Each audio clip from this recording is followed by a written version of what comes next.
Morning thoughts, morning thoughts, morning thoughts. Alright, so let me start this video up by clarifying a couple of things. One, when we did the story about the whole Windrush generation thing, I am not doing that type of a story for some of you vindictive people to talk bad about the Windrush generation people and their offsprings in the UK.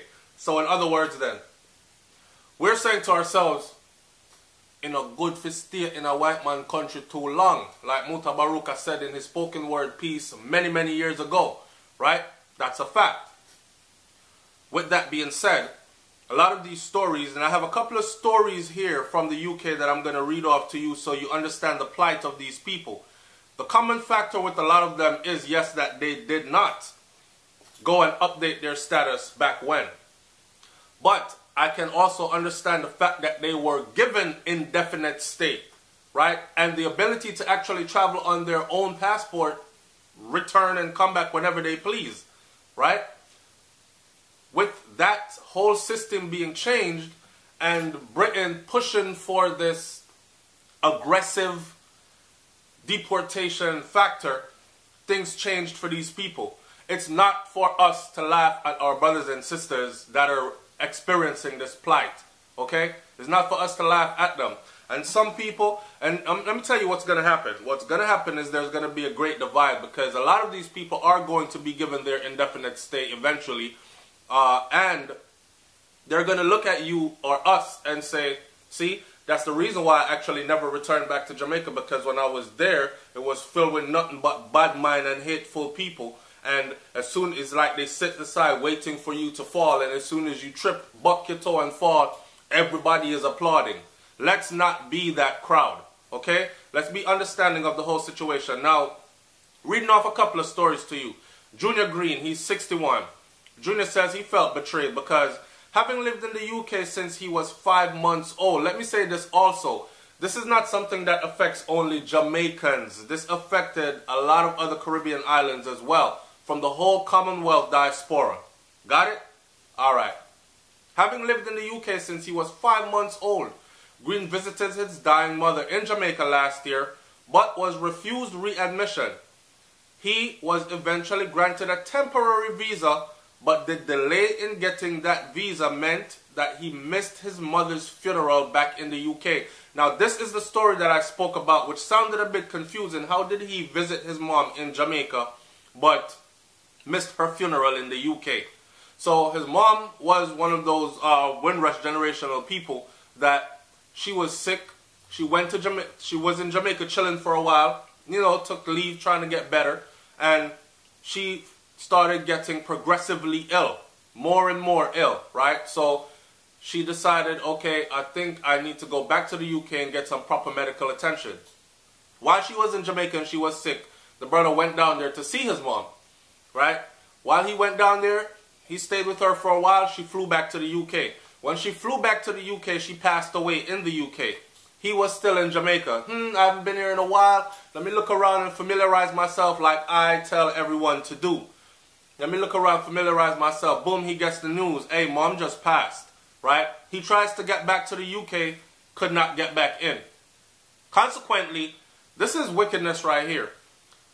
Getting to his mom's funeral did not happen. So you can imagine missing your mom's funeral.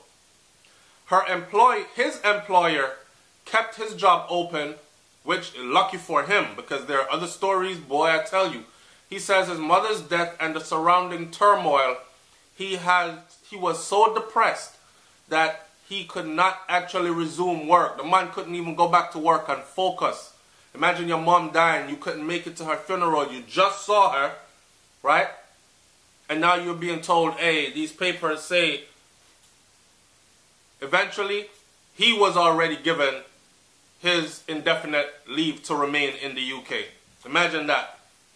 I'm wondering how the UK is going to repay these people, because you can't repay, it's not, I don't get a double take, okay, I missed mom's funeral, let's do it again. She's gone, she's buried, or cremated, whichever, right? So how do we do this again?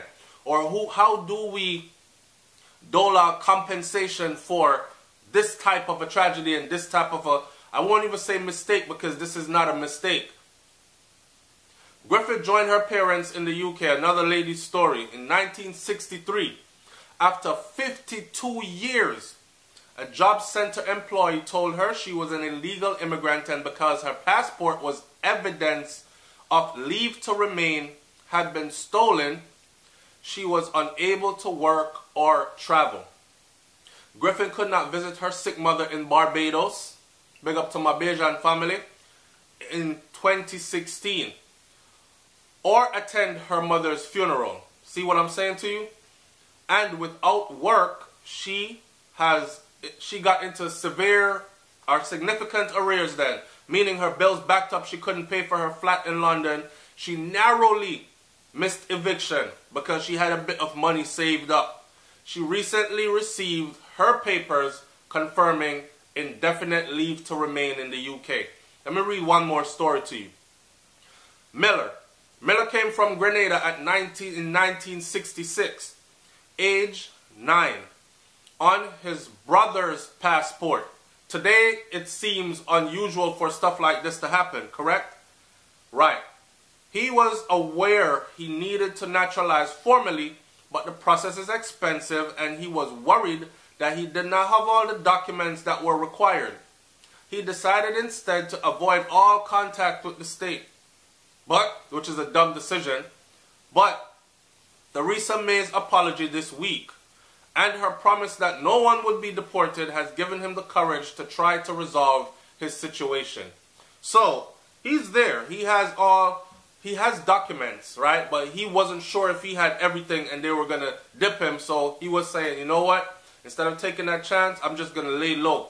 They found him anyways, right? Now he's saying, Theresa May saying she apologized and they're going to make sure that things go right, is something that's, okay, I feel better now, so now I'm going to come out, bring out all the paperwork that I have documenting my entrance into the UK. And there's a part to this that really bothered me.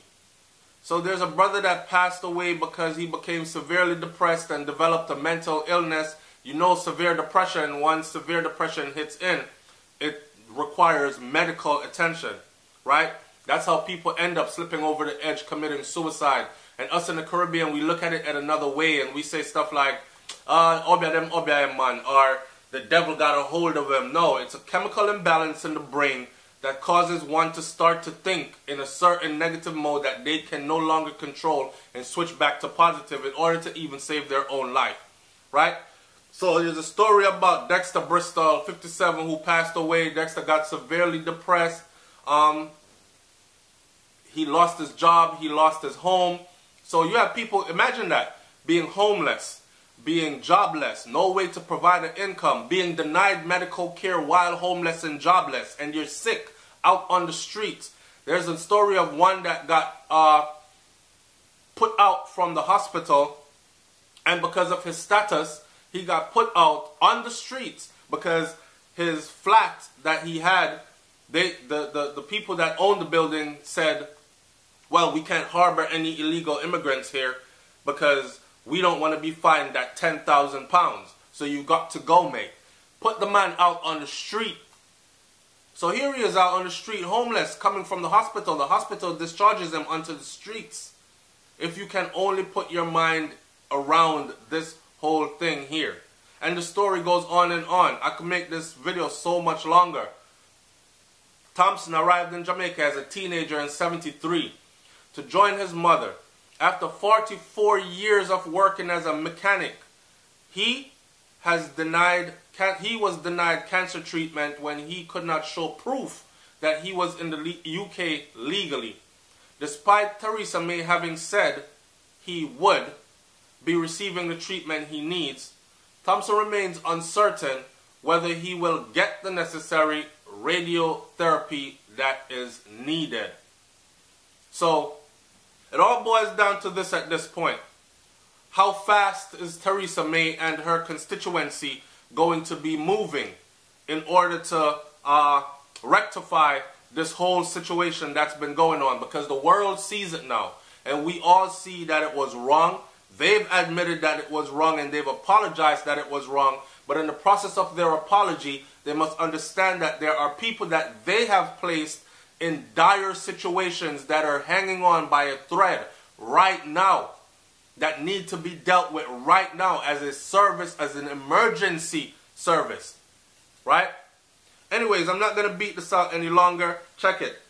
There are a lot of people out there that are asking me, SouFlo, my sister Jamil and Tommy Lee kickoff and this and that. I know you're on a different path this year. Do something on it, man. You know, you don't even have to pen and paper it with all the cuss words them, but just do something on it, because I want to hear what your take is on all of it. Right? I know Gage jumping at the thing and everything. I'm paying attention to what's going on. I told y'all before, I really like that aspect of dancehall. Right? I was just chilling out on the whole killing thing, because I felt like it was promoting a soundtrack to our own demise then. But I might have to go jump in at this one. I don't know. It's heating up. I'm looking at it. I don't know. Tell me what you think, man. I'm out of here. Peace.